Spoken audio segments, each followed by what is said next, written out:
guys. This is part 2 of our Season of the Splicer loot overview. We're going to go back to where we left off. I was just taking a look at the Titan and Warlock ornaments. I already looked at the Warlock, excuse me. Let's finish up the Titan there. Where was that new set they got? Ah. So we looked at the helmet, but we'll go ahead and take another look at it.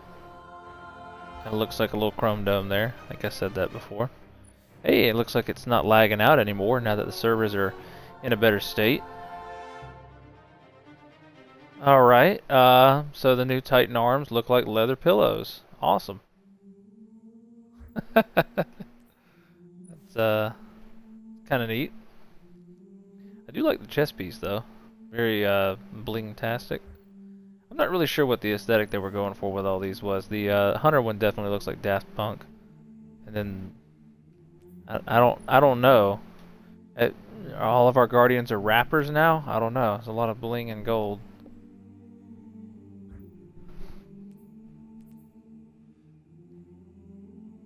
Alrighty, so that was the last little bit of the Titan one. And new exotics, of course.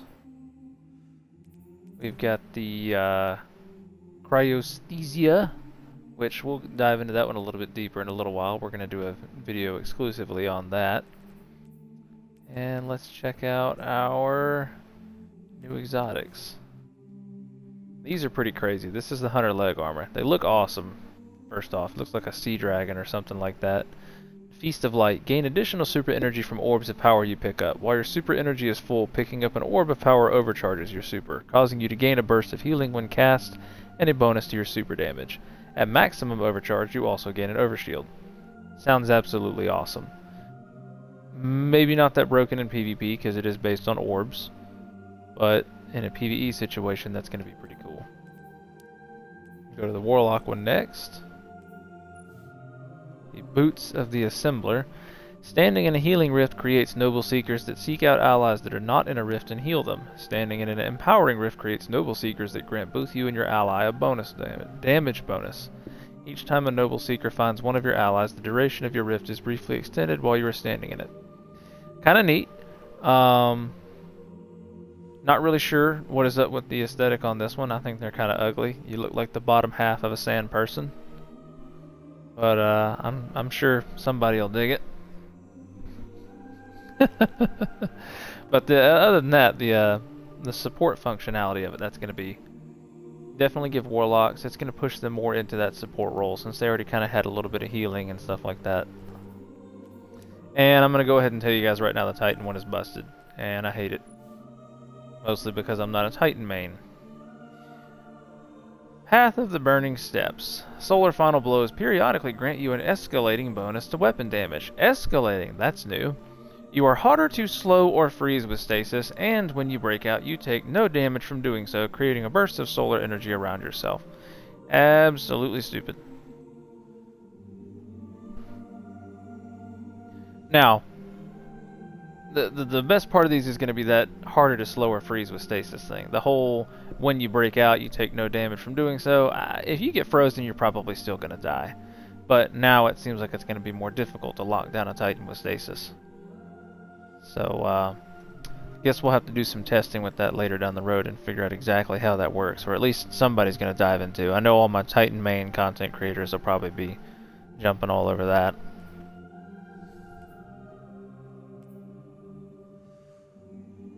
And, alright, we've already covered weapons and armor. So next, we're going to take a look at the seasonal content here. Obviously, you get the Cryosthesia from the beginning there. A lot of interesting... It's mostly just kind of, you know, materials and things of that nature.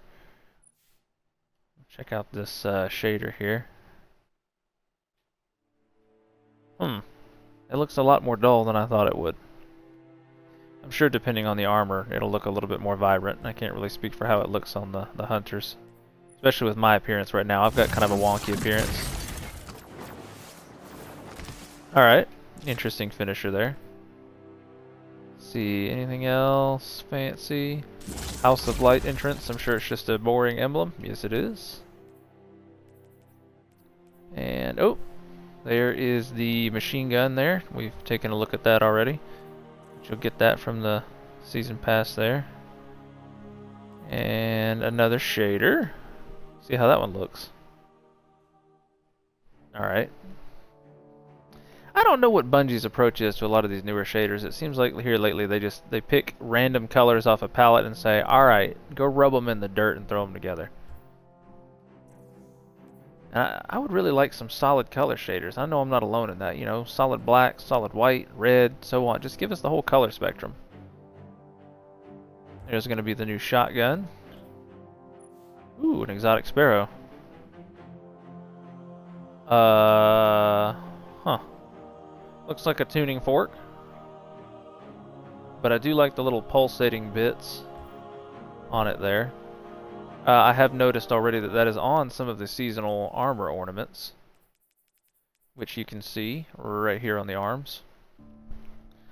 I'm not super into the seasonal armor ornaments here. I do like those pulsing light bits. I'm wondering if those will change color depending on your shader. Can't wait to find that out, because that could make them look a lot more interesting. I do kind of like the fact that this one looks like a glass surface, like some computer stuff underneath. That's kind of cool.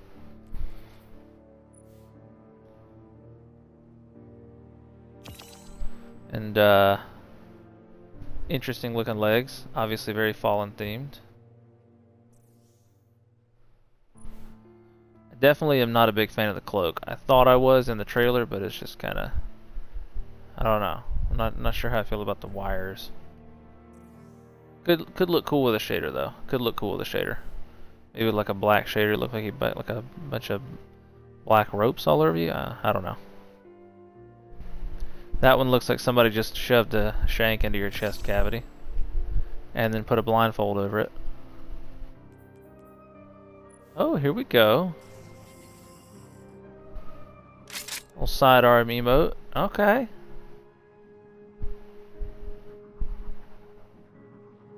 Alright, I actually do like that one. I am a big fan of sidearms, as you all know, so that'll be kind of cool. And then finally the helmet, which looks kind of cool. Not with the current hood that I have on. There's a very vibrant ornament there for the cryesthesia. By the way, this is where I show you guys the armor synth side of things that got added. So it's down here. So you're going to hit down on the SD pad for me. This is whatever other key for you PC guys. It's going to be the same for you PlayStation users. And this is where you can customize all your appearance. I haven't really messed with it enough yet to know. Actually, you know what? I guess I could find this out right now. Let me see if I got like a spare piece of armor laying around. Got a bunch of exotics. I am not sure if the appearance is completely different to what you're wearing. I'm assuming that it is, with the exception of the exotic. Let's see here. So it looks like you can still customize them individually, although now you can see all your shaders in one spot. So I'm not really sure if the Transmog is going to be separate, but that's something we can figure out right now. Let's see here.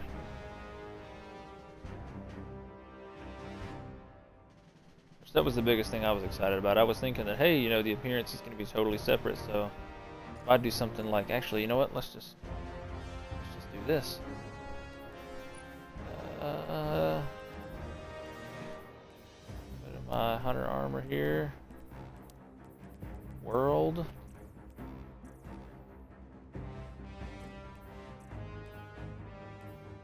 Ah, there we go. I'm just gonna grab some blue arms. See if the appearance is still separate. Or is now separate, I should say. Nope. Oh, that's a bit of a letdown. So, unfortunately, I don't really get the point of the transmog system other than to just create your own ornaments, which Bungie's obviously using that to monetize because you can just, you know, if you didn't already know, there's a limit on it. We discussed that in a previous video, so not actually sure what this little tab here is for, other than to just do everything in one convenient little place, I guess. But yeah, you still have to wear a legendary piece of armor. You can still customize them all individually from your regular menu. So I guess the only real purpose to this is to just unlock more ornaments. That's about it. I was kind of hoping that this appearance customization would be completely separate from your actual gear. We know that the exotics are not going to be, but it would be nice if I could just maintain this appearance no matter what armor I swap around, depending on my build. But I guess that's not going to be the case. So yeah, there's not really any positives to this whole thing other than being able to create your own ornaments. But the rest of it's all just kind of pointless. Really, really pointless.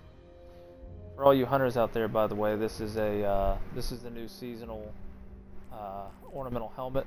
What is that called again? I don't even remember. Couturier? I'm not even. Yeah, I just butchered that. But whatever it is, this helmet is kind of neat because it removes the hood of any cloak that you wear. So regardless of which one you pick, it deletes the hood off of it. So that's pretty freaking cool. You can have a hoodless appearance on any armor. I really wish that Bungie would now make this a feature. Just make it so that on Hunter's Period we can just take the hood off.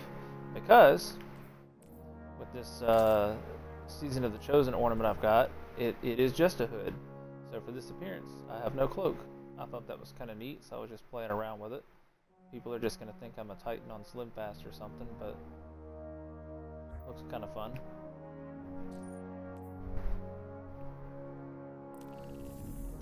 And finally, we are going to look at the Eververse Store. So if you guys didn't know, they massively increased the archives here. I have not looked for the Titans and the Warlocks. I do not know what all they have available for your archive here. I've got a lot of ornaments here. But if you start going through, I mean, you can see down here at the bottom there's a ton of tabs now for just a ton of exotic stuff. If any of you like the Stompies, by the way, all 3 of the Stompies ornaments are available. There's a brand new Stompies one, as well as the older ones, which I kind of think the newer ones look a little bit better. I guess that's just the way things go, but you never know. You guys might like some of the other 2 there. And then of course we've got a bunch of weapon ornaments and stuff like that.